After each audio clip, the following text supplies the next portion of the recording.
नमस्कार बच्चों, स्वागत है आपका अपने YouTube चैनल अगेना सेंट्रल पर।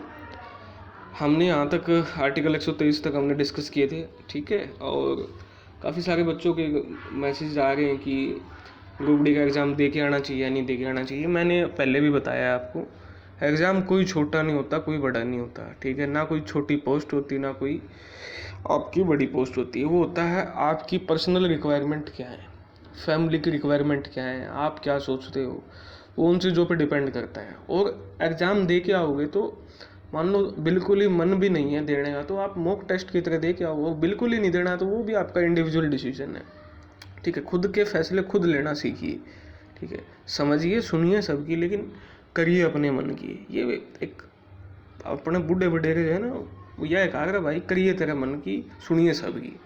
तो भाई आप मॉक की तरह दे के आओ। देखो आने वाले सभी एग्ज़ाम में नेशनल जीके आएगी, ठीक है, चाहे थोड़े नंबर की आए तो होगी। इंग्लिश भी आएगी, मैथ भी आएगा, रीजनिंग भी आएगा, हिंदी भी आएगी, हरियाणा जीके भी आएगी। तो 6 सब्जेक्ट का आपको लाइव मॉक देने का एक मौका मिल रहा है, ठीक है।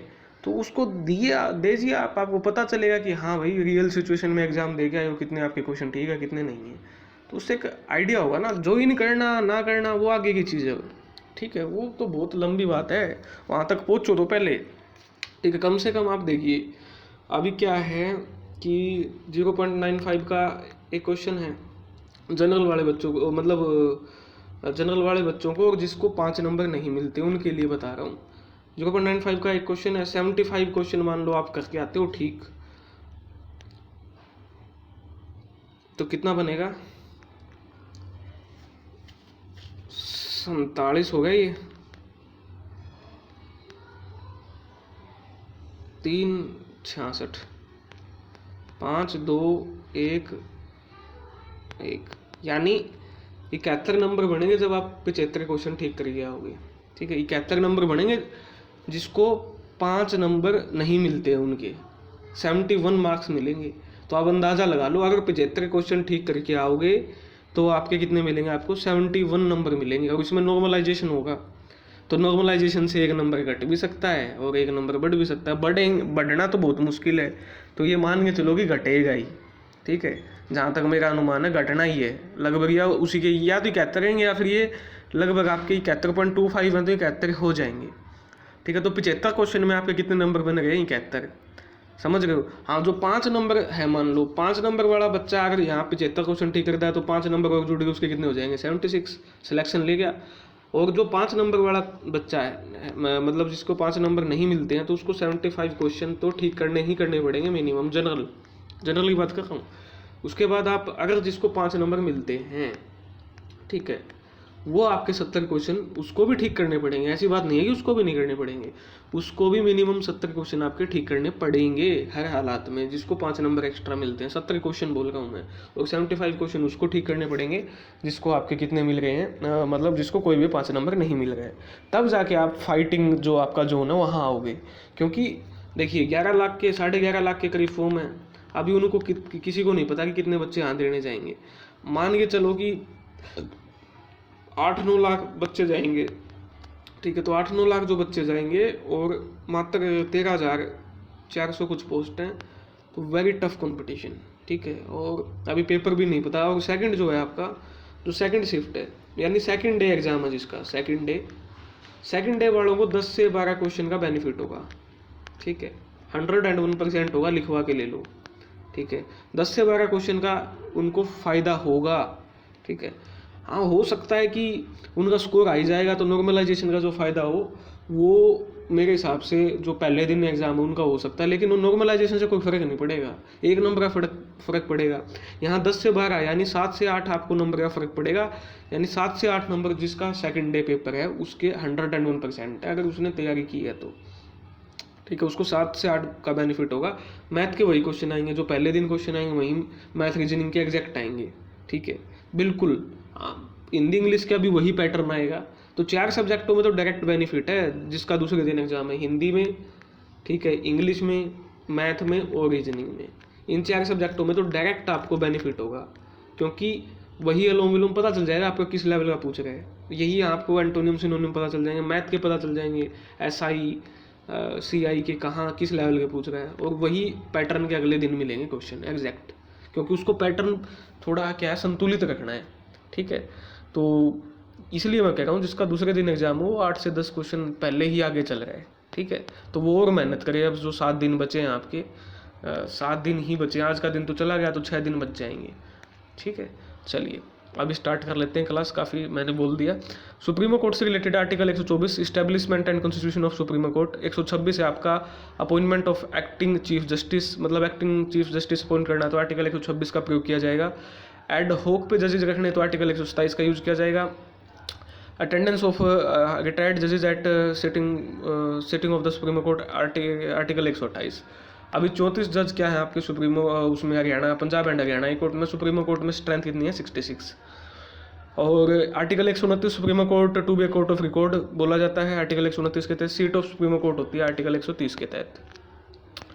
नेक्स्ट है आपका ये होगा 133 appellate jurisdiction of supreme court in appeals from high court in regard to civil matter. Appellate jurisdiction आपके आर्टिकल 133 के अंतर्गत आती है।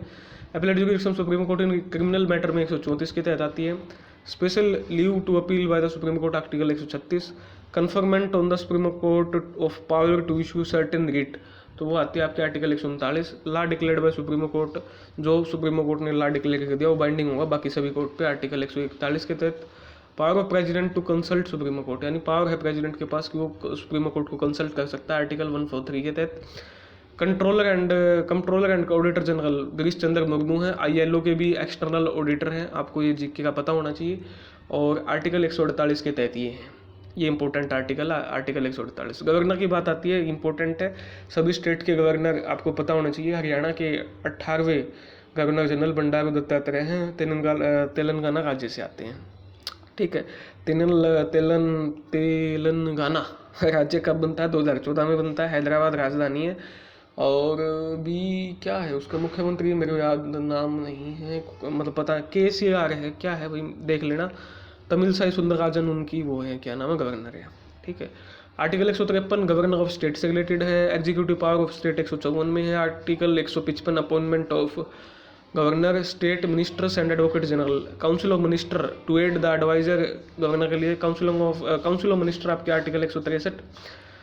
खेल मंत्री हरियाणा के मनोहर लाल खट्टर है, वित्त मंत्री भी मनोहर लाल खट्टर है। Article 165 advocate general for the state, उच्च शिक्षा मंत्री मूलचंद शर्मा है। Article 167 duties of the chief minister as respect the furnishing of information to the governor.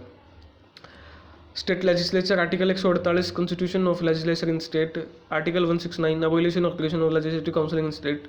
Article 170 composition of the legislative assemblies. Article 171 में कंपोजिशन ऑफ लेजिस्लेटिव काउंसिलिंग, ठीक है, जो कि आपकी 6 या 7 आपकी किस में है, स्टेट्स में है। उत्तर प्रदेश में है, महाराष्ट्र में है, बिहार में है, हरियाणा में नहीं है, ठीक है। तो हरियाणा में 170 के तहत लेजिस्लेटिव असेंबली है। काउंसिलिंग लेजिस्लेटिव काउंसिलिंग आती है आपकी 171। Special address by governor article 176 का यूज करिए। Article 182 the chairman and deputy chairman of the legislative counselling article 182 में। Secretariat of state legislature Chandigarh में है, आर्टिकल 187 के तहत होता है हरियाणा का। डिस्क्वालिफिकेशन ऑफ मेंबरशिप, ये आपका स्टेट लेजिस्लेचर से पूछ सकता है, क्योंकि राहुल गांधी डिस्क्वालीफाई हुए थे एक बार, आर्टिकल 191 के तहत स्टेट के संदर्भ में भी पूछ सकता है। Decision on question as to disqualification of member, article 192। Article 196 provision as to introduction and passing of bills, state legislature. Next आपका है article 197 restriction on power of legislative counselling as to bills other than money bills, मतलब एक power बताई गई कि आप इतनी ही power है, रेस्ट्रिक्ट किया हुआ है लेजिस्लेटिव काउंसिलिंग की। Special procedure in respect of money bill, article 198। Definition of money bill as respect to state legislature आपकी article 199 199। Assent to bill article 200। Article 201 bill reserved for consideration of the president रख सकता है अपने पास, article 201 के तहत। Annual financial statement of state, यानी state का जो बजट होता है वो आर्टिकल 202 के तहत आता है। और अपना भारत का आर्टिकल 110, तो ये इंपॉर्टेंट है, याद रखना, ठीक है। आर्टिकल 202 अगला दिख रहा है क्या, आर्टिकल यहाँ से कर ले। Article 210 language to be used in the legislature, क्या लैंग्वेज यूज की जाएगी। Court not to inquire into the procedure of legislature, article 212 के तहत। Power of governor to promulgate ordinances, जब मतलब लेजिस्लेचर आपकी रिसेस में है तो गवर्नर क्या कर सकता है, प्रोमलगेट कर सकता है, आर्टिकल 213 के तहत। हाई कोर्ट की बात करते हैं, आर्टिकल 214 में हाई कोर्ट फॉर स्टेट दिया हुआ है। High court to be court of record, article 215 के तहत। Jurisdiction of existing high court article 225 के तहत। Article 226 power to high court to issue certain writ, यानी हाई कोर्ट भी आपकी सर्टेन रिट को क्या कर सकता है, इशू कर सकता है under article 226। Power of superintendence over all court by the high court article 227। Extension of jurisdiction of high court to union territories article 230। Establishment of a common high court for 2 और more states, that is important article 231 के तहत, यानी हमारा चंडीगढ़, पंजाब और Haryana common court है article 231 के तहत, ये इंपॉर्टेंट है।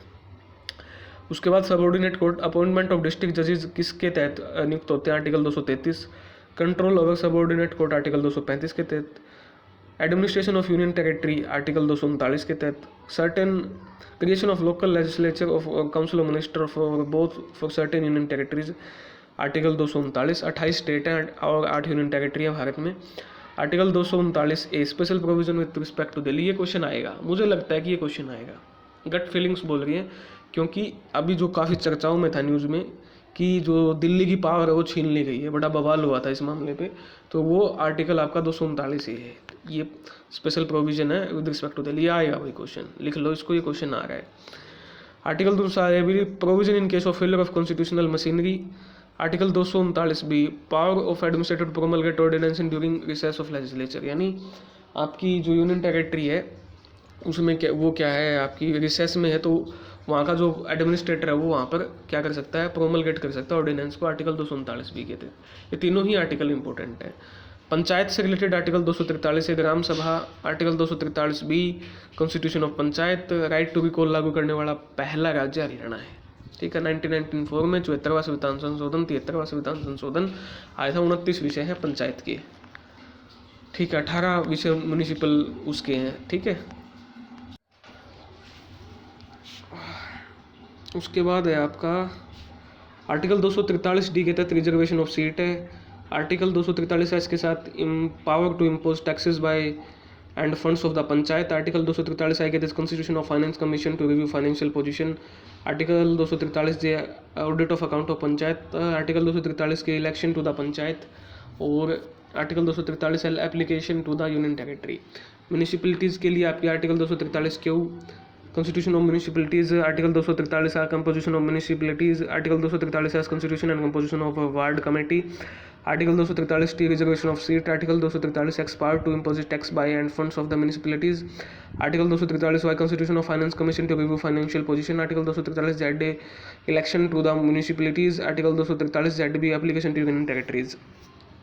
कोऑपरेटिव सोसाइटी से रिलेटेड आर्टिकल 243 जेड आई, ठीक है, से लेके जेड एस तक है ये सारे आपके, ओके, ये कर लेना, इंपॉर्टेंट नहीं है कोऑपरेटिव सोसाइटी की।